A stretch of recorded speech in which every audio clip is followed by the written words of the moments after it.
மக்கள் அனைவருக்கும் வணக்கம். 1996 வெளியான இந்தியன் படத்தோடைய இரண்டாவது பாகம் வெளிவந்திருக்கு. முதல் படத்துல இந்தியன் தாத்தா இருக்காரு, அவர் எல்லா ஊழல் பண்ணக்கூடிய நபர்களையும் கத்தி எடுத்து குத்துவாரு. இந்த படத்துல நம்ம எல்லாம் சேர்ந்து இந்தியன் தாத்தாவை குத்தணும், அந்த லட்சணத்துக்கு ஒரு வேலையை பார்த்து வச்சிருக்காங்க அந்த கும்பல். அது என்னன்றத பத்தி மக்களுக்கு விழிப்புணர்வு ஏற்படுத்தணும், யாருக்கு இந்த கும்பலை பத்தி அப்படின்றதுக்காக மட்டும்தான் இந்த வீடியோவை பொறுத்திருந்து போட்டிருக்கோம். உண்மை என்னன்னா, இந்த இந்தியன் 2 படத்தினுடைய ட்ரெய்லர் வந்துச்சுல, அன்னைக்கு இந்த வீடியோ போடணும்னு நினைச்சோம். கொஞ்சம் பொறுத்து இருந்து பார்ப்போம், எதுக்கு இந்த படத்தில் அப்படி என்ன கருத்தோட வராயின்னு பார்த்துக்குருவோம். அதுக்கப்புறம் நீங்க இழுத்து போட்டு சாத்தலாம் அப்படின்னு முடிவு பண்ணணும். அது என்ன சாத்த வேண்டியிருக்கு, இந்த இந்தியன் தாத்தாவை எதனால குத்த வேண்டியிருக்கு. இதுல முதலாவது இந்த இந்தியன் 2ல என்ன சொல்றாங்க அப்படின்னு தயவுசெய்து பார்த்துட்டு வந்துருங்க. நான் பொதுவாக தியேட்டருக்கு போற பழக்கம் கிடையாது, அதனால என்னுடைய டீமை சேர்ந்த நபர்களை தயவுசெய்து எவ்வளவு காசானா பரவாயில்ல போய் பார்த்துட்டு வந்துருங்க. எங்கேயா பார்த்துட்டு அந்த கருத்தை எடுத்துட்டு வாங்க, அப்பதான் பேசுறது கரெக்டாக இருக்கும். அவங்களும் போய் படத்துடைய திரைக்கதையில எடுத்து வந்து கொடுத்தானுங்க.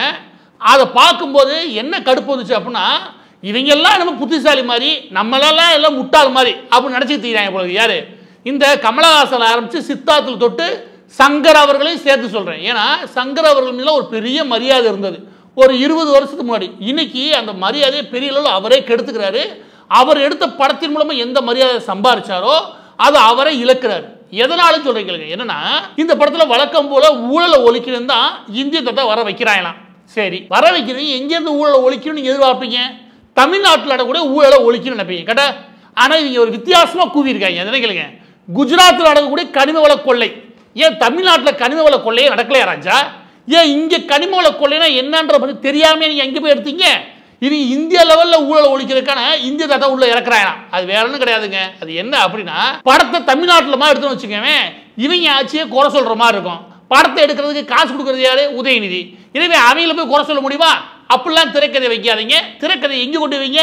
பாஜக ஆளும் ஆட்சியான குஜராத் இருக்குல்ல, அங்கே கொண்டு வைங்க. அங்கே கனிம வள கொள்ளை நடந்ததுனால தான் அங்கே ஒரு பூகம்பமே வந்தது காரணமே கனிம வள கொள்ளை. எப்படி அங்கே போயிட்டாங்க. இங்கே நெல்லையில சுமார் 30க்கும் மேற்பட்ட குவாரிகள் அனுமதி இல்லாமல் இயங்கி அதில் 6 பேர் உள்ள புதஞ்சு அவங்க மேலே கல்லெல்லாம் விழுந்து லாரியை விழுந்து மொத்தமாக புதஞ்சாங்களே, அதெல்லாம் உனக்கு ஞாபகம் இல்லையா? சங்கருக்கு, கமலுக்கு, சித்தார்த்துக்கு இதெல்லாம் ஞாபகமே இல்லையா? உங்களுக்கு தெரியவே தெரியாதா? அந்த குவாரிகளை மீண்டும் திறக்க சொல்லி திமுக காரன் யாரு சட்டப்பேரவையினுடைய தலைவராக இருக்கக்கூடிய அப்பாவு இருக்கும் போதே பக்கத்துல எம்எல்ஏ உட்காந்துக்கிட்டு, ஞான திரவியன் நினைக்கிறேன், உட்காந்துக்கிட்டு அந்த நெல்லை கலெக்டரே மிரட்டினாங்க. இந்த நெல்லை மாவட்டத்துடைய கலெக்டரை மிரட்டினவன் திமுக காரன். திரும்ப குவாரிகள் எல்லாம் ஓபன் பண்ணி ஆகண்டாங்க. அந்த குவாரிகள் சட்டத்துக்கு புறம்பாக சுமார் 100 கோடிக்கு மேல இதனுடைய கல்லுகள் எல்லாம் அள்ளிட்டு போயிட்டாங்க அப்படின்றது முக்கியமான புகார். அதாவது சட்டத்துக்கு புறம்பா ஆழமா தோண்டது மட்டும் கிடையாது, பாதுகாப்பு இல்லாம தோண்டது மட்டும் கிடையாது, இவங்க அதிகப்படியா அரசுக்கு தெரியாம தோண்டி வெளியே வித்துட்டாங்க வெளிநாடுகளுக்கு. அதற்கு அவங்க ஃபைன் வேற போட்டாங்க. 120 கோடிக்கு மேல 120 கோடிக்கு மேல ஃபைன் போட்டா இவங்க யாரு திமுக கவர்மெண்ட் அதெல்லாம் மாத்தி 7 கோடி ரூபா தான் ஃபைன் அப்படி சொல்லி முடிச்சிட்டாங்க. எல்லா குவாரையும் மீண்டும் இயங்க ஆரம்பிச்சிருச்சு. இதெல்லாம் சங்கருக்கு தெரியாது, கமலஹாசனுக்கு தெரியாது, சித்தார்த்துக்கு தெரியாது, அவங்களுக்கெல்லாம் தெரியல, பாக்குற எங்களுக்கு கண்ணா தெரியாது அப்படின்னு நீங்க நினைச்சுக்கிட்டீங்க. எனவே ஒட்டுமொத்த திரைப்படத்தில் 2 வேலையை சங்கர், கமலஹாசன், உதயநிதி கும்பல்லாம் சேர்ந்து என்ன பண்ணிருக்காங்க அப்படின்னா, இங்க ஊழல் சொல்லிடக்கூடாது, ஊழல் சொல்ல வேண்டிய நிலைமை இருக்குது. அதனால வேற வேற மாநிலங்களுக்கு தவிர்வோம், மகாராஷ்டிரா, குஜராத் அப்படி ஓடி போயிடுவோம். இங்க ஊழல் வந்து வச்சுக்கோங்க, எது தமிழ்நாட்டுக்குள்ள வந்தோம்னா வேற ஒரு சங்கதியை சொல்லுவோம். அது என்ன அப்படின்னா, நீங்க உங்க வீட்டை முதல்ல சுத்தப்படுத்துங்க. எப்படி நீங்க உங்க வீட்டில இருந்து அந்த சுத்தத்தை ஆரம்பிச்சீங்கன்னா நாடே சுத்தமாயிடும். அது நமக்கு.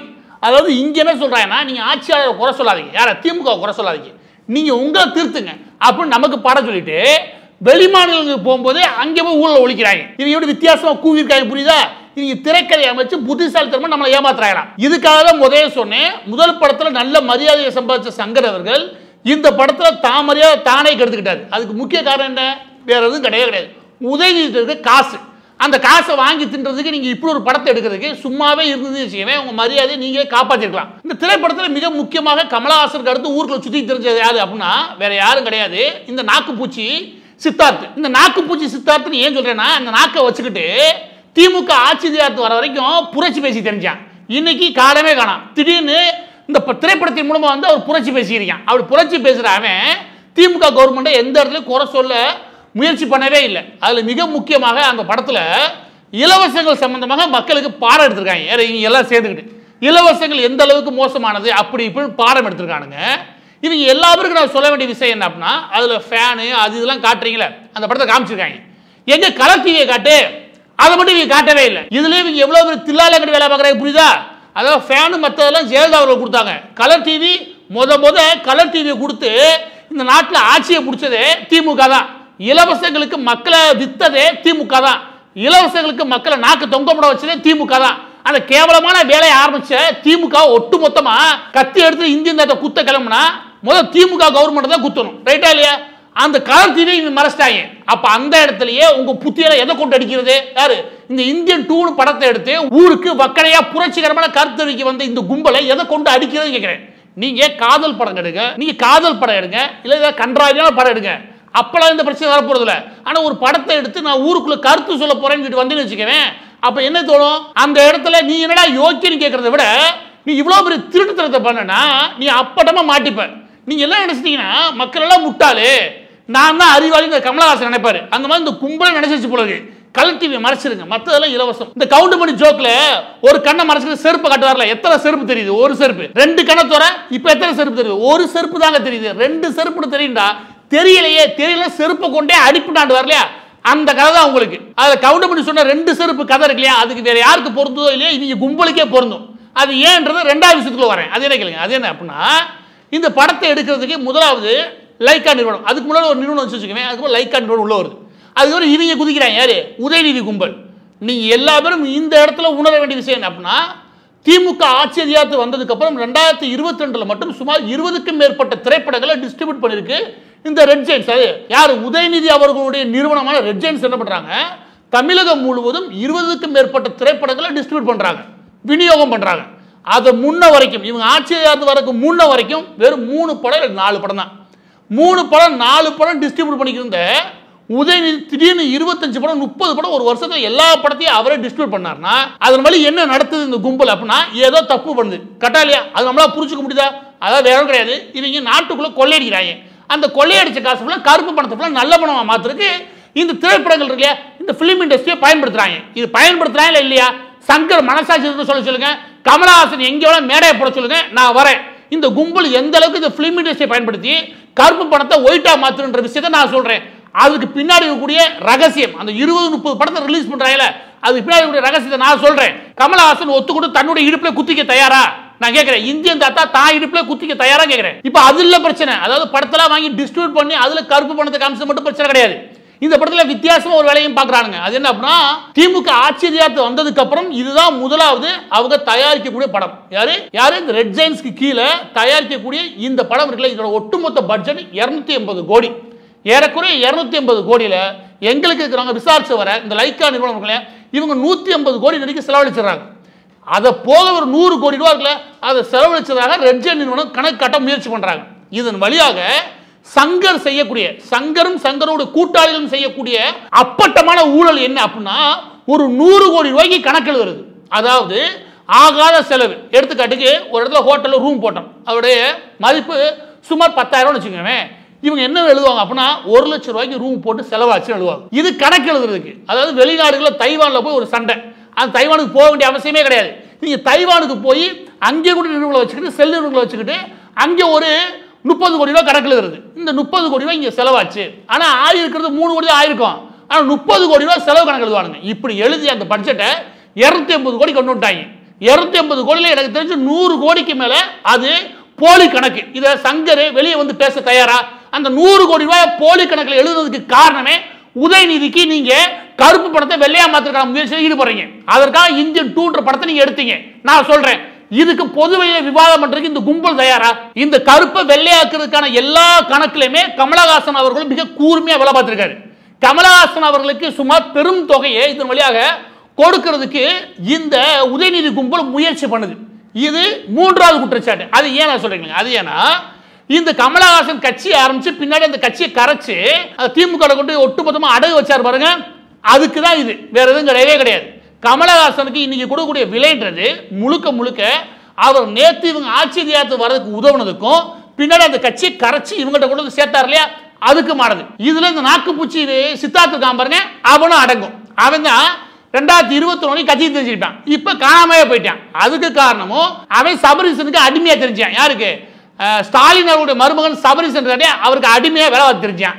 அடிமையா நாக்க வித்து புடைச்சுக்கிட்டான். இவன் இந்த பாலாஜி தெரியும், ஆர்ஜி வளர்ச்சி அவன் இவங்க நாக்க வித்து புழைச்சிட்டு இருந்தாங்க. இப்போ ஆட்சி தேர்தல் வந்தப்பறம் இவங்களுக்கு கொஞ்சம் படம் வருது, இவங்களுக்கு கொஞ்சம் பக்குவமாக கவனிக்கிறாங்க. அதனால இவங்க என்ன பண்ணுறாங்க, மொத்தத்தை இதை மறந்துட்டு திரைக்குள்ள போயிட்டாங்க. அங்கே போய் புரட்சி பேசுகிறாங்க. அப்போ புரட்சி பேசுகிற இடத்துல தமிழக கவர்மெண்ட் பேசிடக்கூடாது, அது ரொம்ப உஷாரா இருக்காங்க. தமிழக கவர்மெண்ட் பேசாம மகாராஷ்டிரா, குஜராத், ராஜஸ்தான் இப்படி போயிட்டாங்க. இந்த நாக்குப்பூச்சி சித்தார்த் இருக்காம பாருங்க, அவனை எங்கேயா பார்த்தா கேளுங்க, ஊர்ல இங்க பிரச்சனையே இல்லையா? மணல் கொள்ளையில சுமார் 50,000 கோடி திருடனவே திமுக கவர்மெண்ட் 3 வருஷத்துல. மணல் கொள்ளை எந்த ஆறா இருக்கா? எல்லா ஆறையும் வலிச்சு நக்கிருக்காங்க.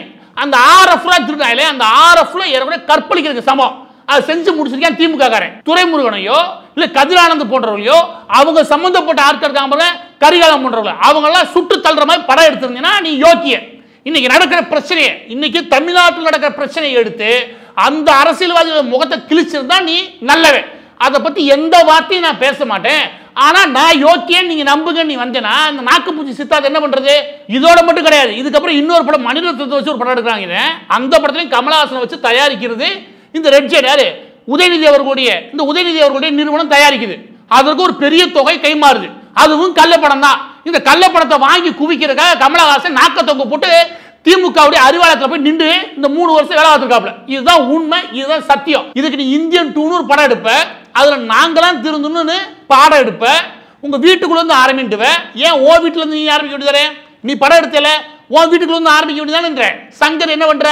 உன் வீட்டுல இருந்து ஆரம்பி. நீ இப்படி கணக்கு காமிக்கிறல, எப்படி போலி கணக்கு காமிச்சு 100 கோடி ரூபாயை கருப்பணம் நல்ல பணமா மாத்துறதுக்கு இவ்வளவு பெரிய கேவலமான வேலையை பார்க்கறீல? நீ என்ன தகுதி இருக்குன்னு மக்களுக்கு பேச கேட்கிறேன். உனக்கு என்ன தகுதி இருக்கு, குறைஞ்சபட்ச தகுதி இருக்குன்னு மக்கள்கிட்ட வந்து இலவசத்தை வாங்காதே. இல்லாதவே வாங்குறேன். இல்லாதவனுக்கு கல்வி இலவசமா கொடுக்க வேண்டியது ஒரு அரசாங்கத்தினுடைய கடமை. அது செய்யல உனக்கு என்ன குத்துதுன்னு கேட்கிறேன். இலவசமாக மருத்துவம் கொடுக்க வேண்டியது கடமை. அதை இலவசமா கொடுக்காம இன்சூரன்ஸ் வழியா கொடுக்கலாம்னு ஒரு புதுவிதமான ஒரு சிந்தனையை கொடுங்கன்னா நியாயம் இருக்குது. ஆனா இல்லாத ஏழையை மேலே கொண்டு வரதுக்கு மேம்பாட்டுக்கு செய்ய வேண்டியது அரசாங்கத்தினுடைய கடமை. அந்த அடிப்படை அறிவு கூட இல்லாம நீ என்ன படம் எடுத்து ஊருக்கு உபதேசம் சொல்லியிருக்கீங்க கேட்கிறேன். எனவே பதிவோட இறுதியாக நான் சொல்ல வேண்டிய விஷயம் என்ன அப்படின்னா, இந்த இந்தியன் 2 படம் எடுத்து இல்லையா, அதை எடுத்த கும்பல் ஒரு பெரிய கொள்ளக்கார கும்பல்.